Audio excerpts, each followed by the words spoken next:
والله ماكو عند جنيه ومدى عيب عيب. لا اله الا الله والله مسلماني يا باشا بس جنيه. شلون تكسوا والله جنيه ونايم والله جنيه ونايم توسعوا ملعون. لا حول ولا قوة الا بالله. جنيه قحبه وايد بس سعودي فاتحه قام عاد بأدبي ما كروا لك بياوي خيري ملعون قوادي قحبه قوادي قحبه قوادي خيري قحبه خلقنا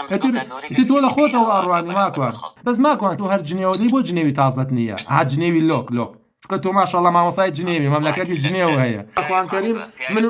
بخوا بأدبي زي خوما كيتنا وشي وقتي قاعد كمان بروي مريوان هلا بجيبو قوادي خيري كره جنيه ومدو دقيق سبكتي وباريك ما شاء الله جاك يك دسقادي بامي كردي بونيرين دي يلادي لا فرو الله مبرود البيقو داك انا بالايك والله يا ويشي خوتك عفتي قحبه واين يعني قصصك في قوادي درويش لك كره بيئه بخوا لا بلدما بيناوي والله قالوا سلامه بخوا لا قواش قحبه وقواده كان وين عليك قصصك هادي من بقواد تزعل مش عارف ماني شي بين من باسي كفر ايماني بوك صدق والله ولا روي خوته وارواني ماكو قواد قحبه في هذا النفر بخوا بيئه بخوا بيئه بخوا ماكو دو يا ناسي ماكو باكم من لعنة ممروف ملعون من تيتنال ملعون فغنبري خاصر ماكو انا كل هاي لو ايمانات ما شاء الله خوار وطرسك ابو خات في القران هاي ملعون اودي شي فرمودي بيغمبري خوايا اگر بلغي شرعين بودينا بأدبي مكة توش بياكي ملعون لك يا عفرمي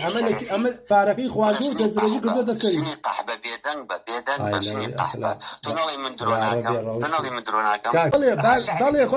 من لعنتناكم باسي بيواندي توببك بخوا قيامت سخته يعني سبيني امري بقصي او خوش ابود الله ما كان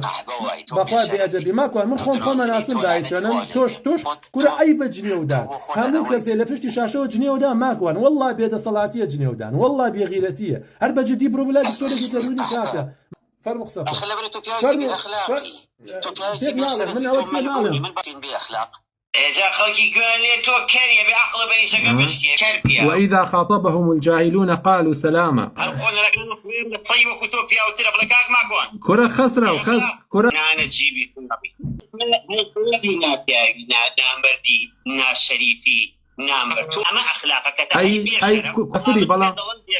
هل بدك باخلاق تري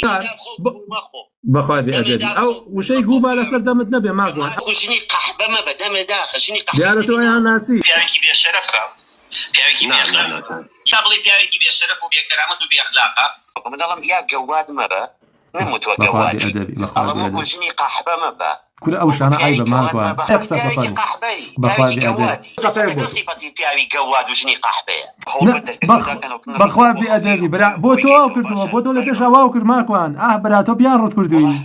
جواد وين عليك اسقسقا لا سر دمي خجوان والله من وقت بنالي ما بنشي خود بيعي جوادي وشني قحبه ما با وبيعي جواد ما با هو ببي رقصك وإذا خاطبهم الجاهلون قالوا سلاما جوين ما يبو خاتي او كسي جوين بمسلمان دا او كويل اللي واري هزار بازار جوين يكسر كده خوارو لو خرابتري جوين باكو دايشي بي لو خرابتري اويا همو عشرة خزمكاني تيكرا توازاني جوين ولا عسانا